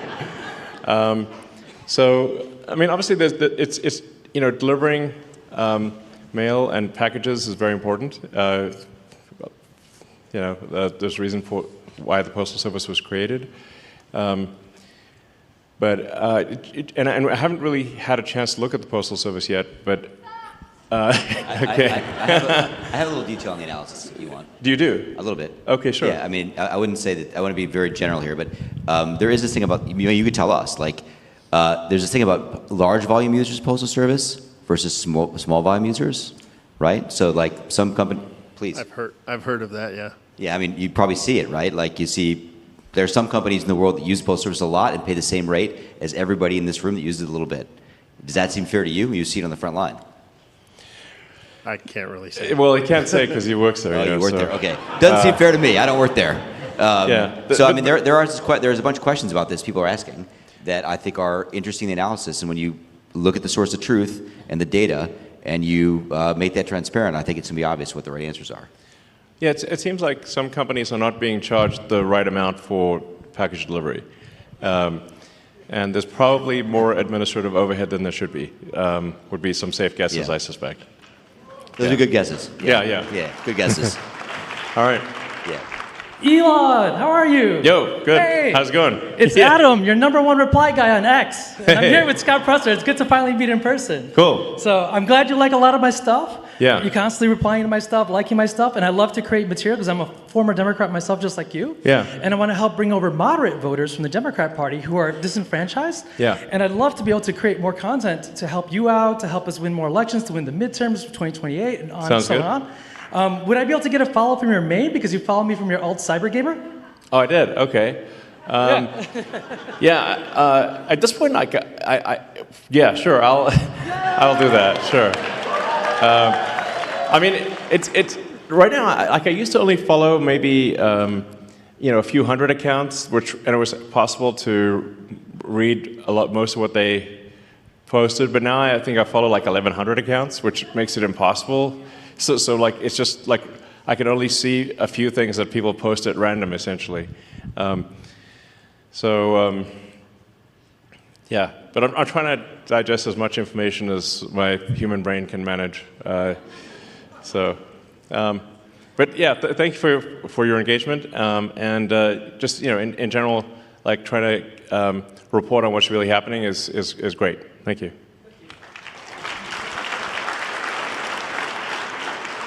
Mr. Musk, thank you so much for being here and bringing attention to what's going on with our Supreme Court here. It's very important, and I think it would have gotten no attention, not even half of what it's getting now, if you hadn't stepped in, for good or bad, the negative press and good press. We thank you for that. Exactly. Totally. I mean, obviously, for any kind of special election, is going to get a small fraction of the attention of say a presidential election, and then normally an election for a judge would not be that big of a deal. It just so happens that in this case it could decide the control of the U.S. House of Representatives, which is a huge deal. Yeah. And my personal experience with Judge Crawford, I am a family that she moved a pedophile right next to our home. What? Really? Yeah, it is a true story in the ads that you're hearing from Mr. Schimel. I am one of the homeowners that had to live next to him for many years, unaware. So the letter that I wrote to her, I'm sure, played into what we're experiencing now in family court. We're veterans 20 years. It just was not good for him. It was not good for me. And we're trying to work through our family court situation. But what we're realizing is the two strategies that they use are indoctrination or intimidation. And if you step up and say, we're a practicing Catholic family, the result is her band of merry rogue judges and the court affiliates and the commissioners will flood the family court, have flooded the family court system. Yeah. So I guess my question would be, regardless of what happens with this very important vote, let's not forget what's happening in the family court system in Dane County, Wisconsin, that's being flooded with these rogue judges and affiliates and commissioners who then, if you don't subscribe to what they're saying, they will just wipe out your ability to raise your family or proceed with your family in a way that you feel your culture dictates, your religion dictates, your financial background dictates. It has gone completely bananas. And I'm wondering what you can do to keep the light shine on our court system in Dane County. It does have a lasting effect on families, and it will breed out our ability to raise our families in the spirit in which we feel is most healthy for our young, our children, and the sanctity of our family. Absolutely.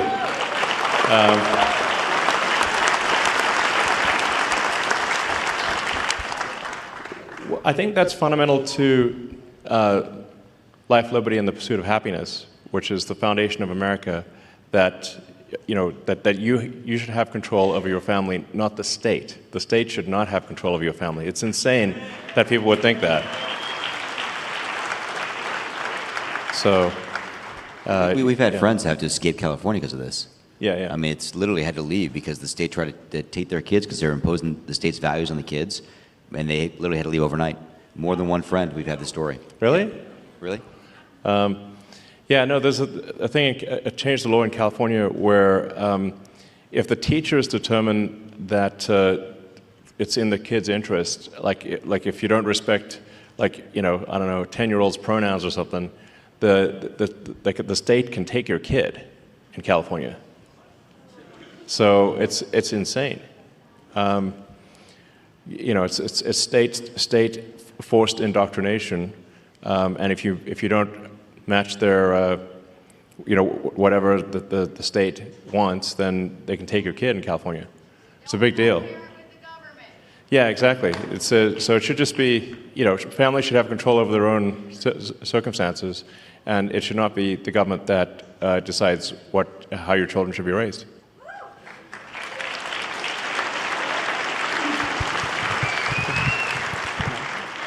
Hey, Elon. My name is Joshua. There's a lot of questions, I see. There is. We're going to answer everything at this point. So, Please go ahead. Sorry, go ahead. Thank you for taking the questions, though. There's a lot of people I agree. So I was wondering, I noticed that there was a second Mechzilla being built at the Starbase. Are we going to go for a launch for the Artemis mission coming up? I mean, that's a very sort of space question. So there are 2 towers in South Texas, and then we're planning to build 2 towers at the Cape in Florida, and then probably some more elsewhere in the future. But there'll be twin towers at the Cape and twin towers in South Texas, the Starbase. So, all right. Hey, Elon. Good to meet you. Thank you for everything you're doing for the country and the world. Yeah, thank you. I have 2 questions. They asked me to keep it short. Sure. When do you envision solving blindness and bringing that to the masses where it'll be for everyone? And the other is, is robotaxi on schedule? Yeah. Well, it's certainly a wide range of questions tonight. Yes. So for Neuralink, we've actually had Neuralink has had in monkeys a working device we call Blind Sight, where it's been working well. And monkeys are healthy for a few years now, and we're hoping later this year to do our first device implant for human, enabling someone who is completely blind to see. It's going to be low res at first, like Atari graphics, So I want to set expectations appropriately. So it'll start off with like very low res, but then over time, I think eventually the implant would enable vision that is like superhuman. So that'd be pretty cool. And then things are currently on track to do unsupervised full self-driving in Austin in June.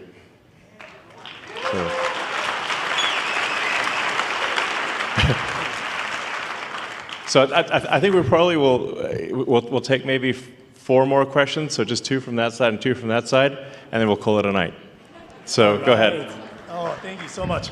First of all, you are beyond absolutely legendary and an absolute true hero, so thank you so much for everything you're doing, achieving, accomplishing. You've done so many impossibles. It is astonishing. Thank you. But my name is Brian Wright, and I've been filming from last year all the way into this year a docu-series on finding peace. And during this election year, the episode was how many lines do we actually need to cross in order to be able to find peace? And I wanted to ask you, where do you feel like we are in this divide? Are we so far divided as to where there's no coming back to the middle, or where do you see us being? Yeah, we should restore the Smith-Mundt Act so that the government cannot spy or issue propaganda to the people. I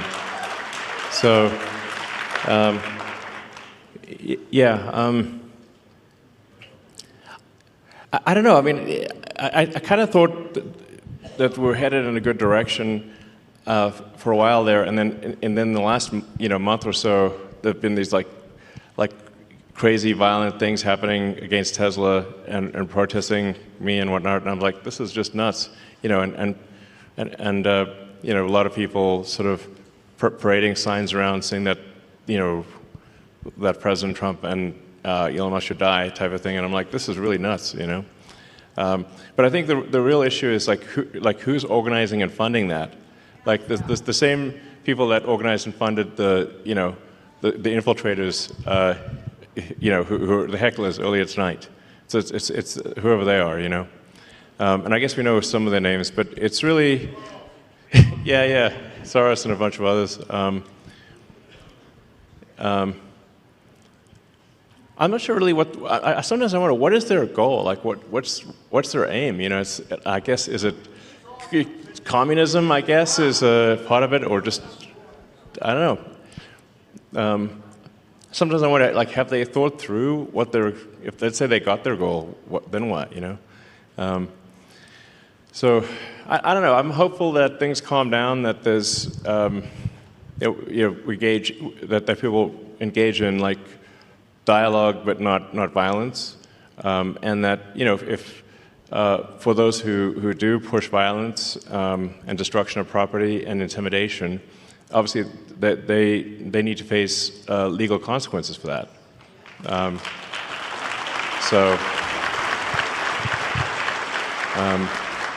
And the president has said that, you know, that needs to happen. Obviously, if people are pushing violence and destruction of property, that is against the law, and they need to face the consequences of that. So, thank you.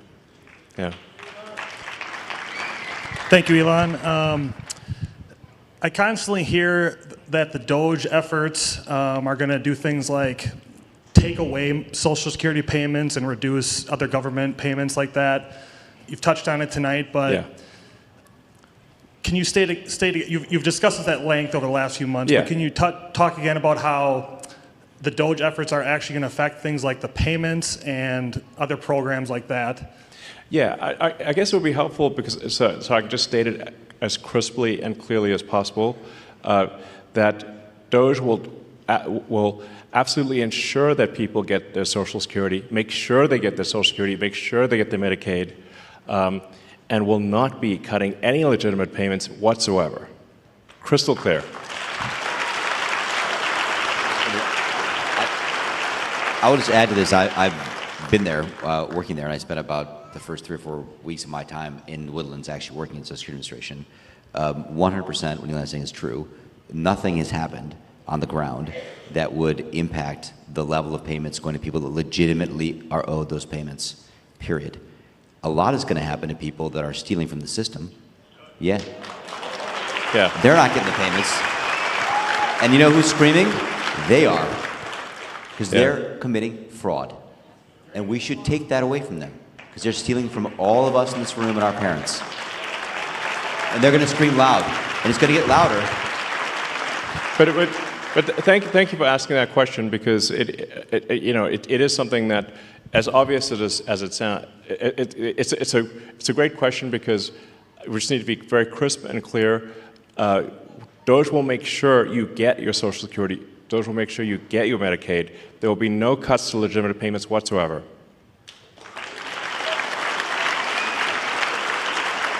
I'd like to go last, if it's okay with the other gentleman.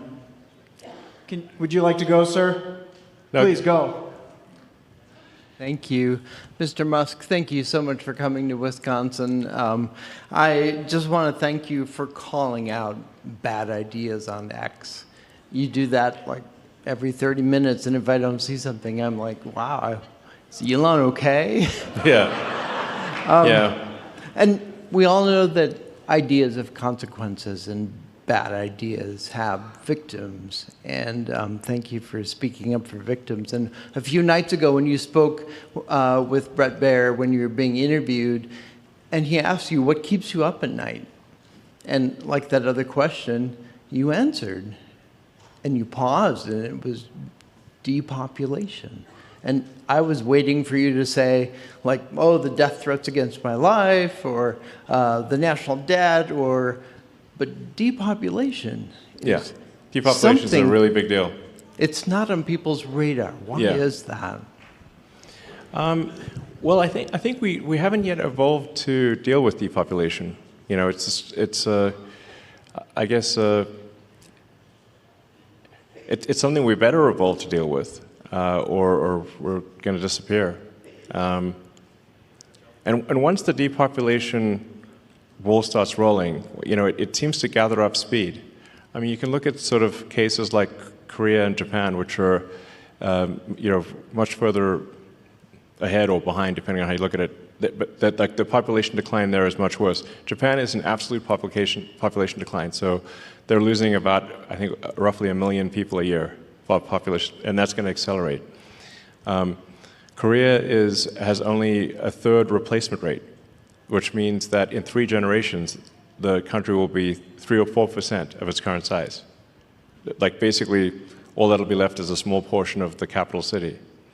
And I keep waiting for the birth rate to turn around, but it doesn't. It seems like population collapse accelerates.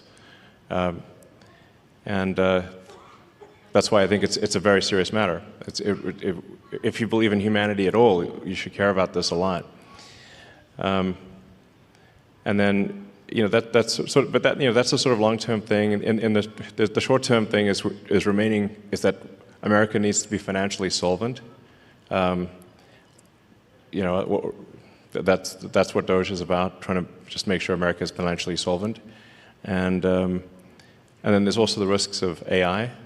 So we want to make sure that that AI is maximally truth-seeking, and, you know, ideally has sort of values that most Americans would agree with, and that it's a pro-human AI, that it wants to foster the future of humanity. You know, those are the things that I think about. So, thanks. Elon, my name is Matt Haas, like Bonanza, Big Haas. I own and operate a small business here in the Fox Valley.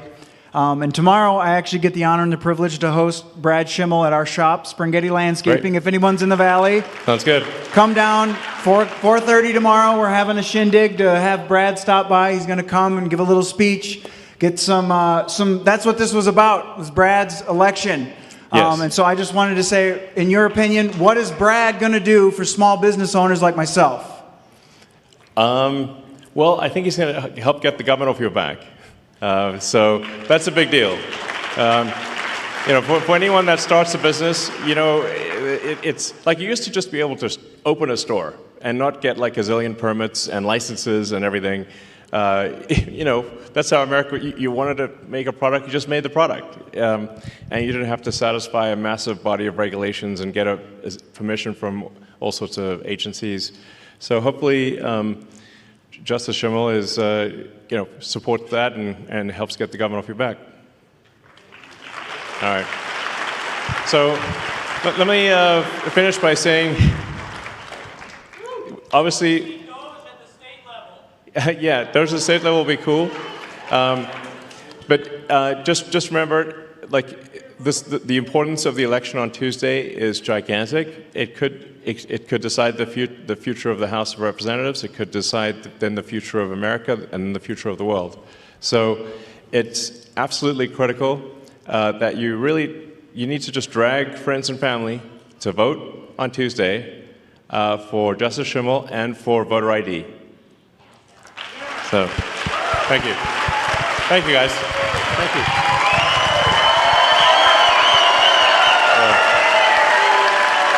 Thank you. All right.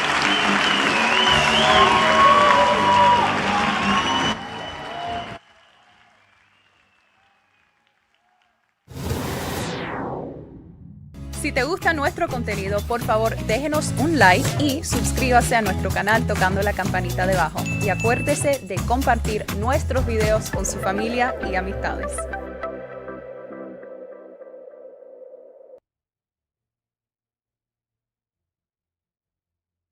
La grandeza es para cualquiera, dispuesto a luchar por ello.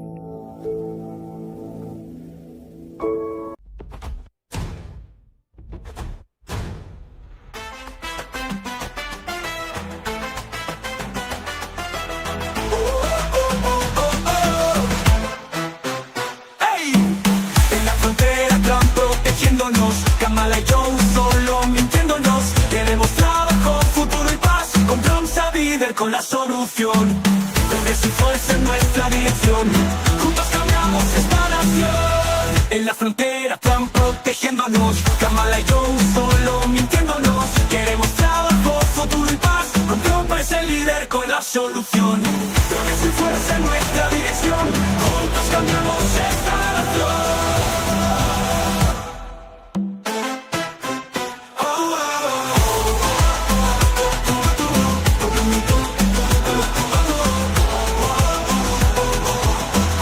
Cambiamos esta nación. En la frontera Trump protegiéndonos. Kamala y yo solo mintiéndonos. Queremos trabajo, futuro y paz. Trump es el líder con la solución. Trump es el líder con la solución. Vote for Grandpa.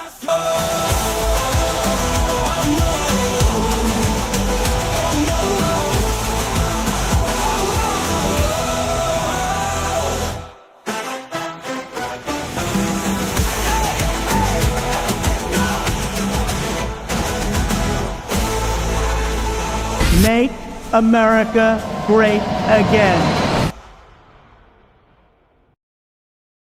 Bienvenidos a reportesdirecto.com, el sitio web donde tú tienes el poder.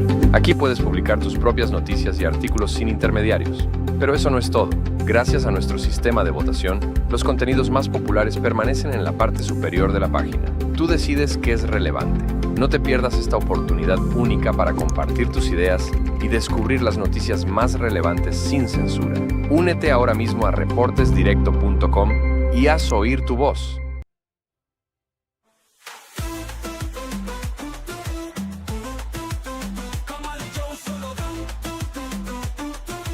Trump es líder con la solución.